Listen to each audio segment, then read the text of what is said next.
So we've got the Silver FX skeleton trimmer from Babyliss Pro. I'm going to do an unboxing so you guys get a first look of what comes inside and what I'm about to do with it. Here on the back, you'll find all the information and specs on the new trimmer. It talks about the graphite deep tooth blade, which is the main new feature that a lot of people are looking forward to. The 360 exposed blade, which is, you'll see once I get into the trimmer on the inside, I'll explain what that is. The high torque brushless Ferrari design engine, all metal housing, lithium ion battery. Once you open that black piece, you'll find this brown box, and this will have your adapter, power cord, and extra tools that will teach you how to do a zero gap on this trimmer. In this little bag, you'll find a screwdriver that you can use for your clippers, some trimmer oil, and a zero gap tool, which is the burgundy piece with the yellow tip screwdriver. That's what you're going to be using for the zero gap of your trimmer. So if you look at the blade, the still blade and the moving blade are about 2 strands of hair apart. So I always like to look to make sure, for me personally, I like it to have, I like to get it to about half a strand of hair close. Here's a closer look at the new graphite blade that just came out for Babyliss. Currently, they are not sold separately yet, but they will come with the Silver FX trimmer, which you will be able to find in Sally stores.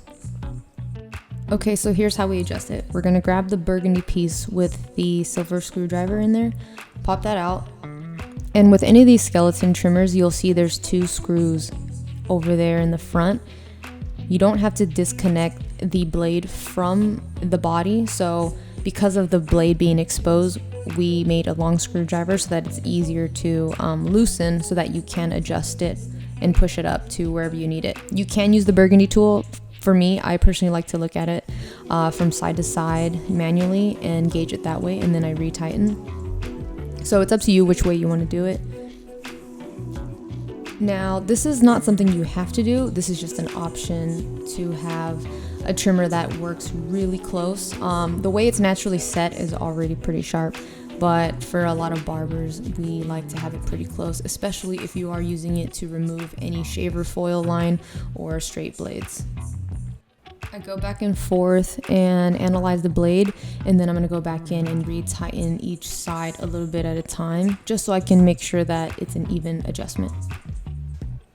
Keep in mind that if you are doing haircuts that aren't all the way down to the skin, you don't necessarily have to do this. This is just a way to make the transition a lot easier when you are working with really, really tight hair to the scalp. Look at the adjustment blade.